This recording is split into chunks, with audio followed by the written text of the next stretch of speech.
நான் லக்ஷ்மி. இது bed time story. கதையோட பெயர் சைக்கிள். குழந்தைங்க எல்லாருக்குமே சைக்கிள்னா ரொம்ப பிடிக்கும் இல்லையா? இந்த கதையில சைக்கிளை வச்சு என்ன நடக்குதுன்னு பார்க்கலாம் வாங்க. அஸ்ஸான்ற ஊர்ல ஷர்வா, பாலா, விஸ்வா அப்படின்னு 3 ஃப்ரெண்ட்ஸ் இருந்தாங்க. 3 பேருமே எப்பவும் ஒன்றா விளையாடிட்டு ஜாலியாக இருப்பாங்க. அவங்களுக்கு பரீட்சை முடிஞ்சு ஆனுவல் லீவும் வந்தது.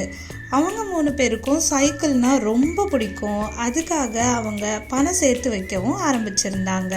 அவங்க ஸ்கூலுக்கு சைக்கிளில் வர பசங்களை பார்த்து இவங்களுக்கும் அடுத்த வருஷம் எப்படியாவது ஸ்கூலுக்கு நம்ம சைக்கிளில் போகணும் அப்படின்னும் ஆசைப்பட்டாங்க. அதுக்காக 3 பேரும் பணம் இன்னும் அதிகமாக சேர்த்து வைக்கவும் ஆரம்பிச்சாங்க. ஆனால் 3 பேருக்குமே சைக்கிள் ஓட்டவே தெரியாது. அப்போதான் அவங்க ஊரில் இருக்க வாடகை சைக்கிள் கடை அவங்களுக்கு ஞாபகம் வந்தது.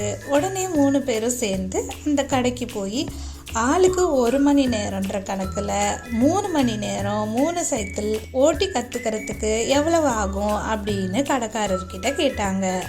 அந்த கடைக்காரர் சொன்னார், 1 மணி நேரத்துக்கு 20 ரூபாய், 3 மணி நேரத்துக்கு 3 சைக்கிள் 3 பேருக்கும் 60 ரூபாய் ஆகும் அப்படின்னு சொன்னார்.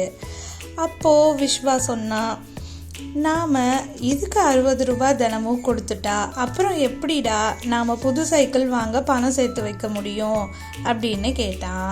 அதுக்கு பாலா சொன்னான், நாம் 20 ரூபாய் மட்டும் கொடுத்து 1 மணி நேரத்துக்கு சைக்கிள் வாங்கி 3 பேரும் ஆளுக்கு 15 நிமிஷம்ன்ற கணக்கில் சைக்கிள் ஓட்டி கற்றுக்கலாம்டா அப்படின்னு அவன் சொன்னான். சரிடா இதுவும் நல்ல ஐடியா தான் அப்படின்னு சர்வா சொல்ல 3 பேரும் அதே மாதிரி செஞ்சாங்க. சந்தோஷமாக சைக்கிளை எடுத்து ஓட்டவும் ஆரம்பித்தாங்க. 1 மணி நேரத்தில் கடைசி 15 நிமிஷத்துக்கு யார் சைக்கிள் ஓட்டுறதுன்னு அவங்களுக்குள்ள பேச ஆரம்பித்தாங்க. சர்வா சொன்னா, நான் தாண்டா ஓட்டுவேன், நீ தான் 15 நிமிஷம் ஓட்டிட்டல்ல அப்படின்னு அவன் சொன்னான். பாலா சொன்னா, இல்லைடா நான் தான் ஓட்டுவேன், நீயும் 15 நிமிஷம் ஓட்டினல்ல அப்புறம் என்ன அப்படின்னு அவன் கேட்டான். இப்படியே 3 பேருக்குள்ளேயும் சண்டை வந்துட்டே இருந்தது. அந்த 15 நிமிஷமும் சண்டையிலேயே முடிஞ்சு போச்சு. அதனால் பணமும் வேஸ்டாச்சு, நேரமும் வேஸ்டாக போச்சு. இப்படியே இருக்கும்போது ஒரு நாள் விஸ்வாக்கு ஒரு ஐடியா வந்தது. நாம் 3 பேரும் கடைசி 15 நிமிஷம் ஓட்டுறதுக்கு எனக்கு ஒரு ஐடியா இருக்குடா அப்படின்னு சொல்ல பாலாவும் சர்வாவும் என்னடா அது அப்படின்னு கேட்டாங்க. நாம் ஸ்கூலில் ஆல்ஃபபெட் படி தானே நமக்கு அட்டண்டன்ஸ் எடுப்பாங்க.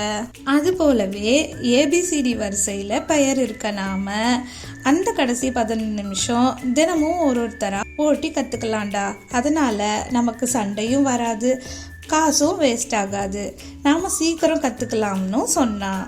பாலாவுக்கும் சர்வாவுக்கும் அவன் சொன்ன ஐடியா சரின்னு பட ஒத்துக்கிட்டு முதல்ல பாலா, அப்புறம் சர்வா, அப்புறம் விஸ்வான்னு ஆர்டர் படி சந்தோஷமாக சைக்கிள் ஓட்டி ஒருத்தருக்கு ஒருத்தர் விட்டு கொடுத்து சீக்கிரமாகவே சைக்கிள் ஓட்டவும் கற்றுக்கிட்டாங்க. அவங்களுக்கு லீவ் முடிஞ்சு ஸ்கூலும் ஆரம்பிச்சுது.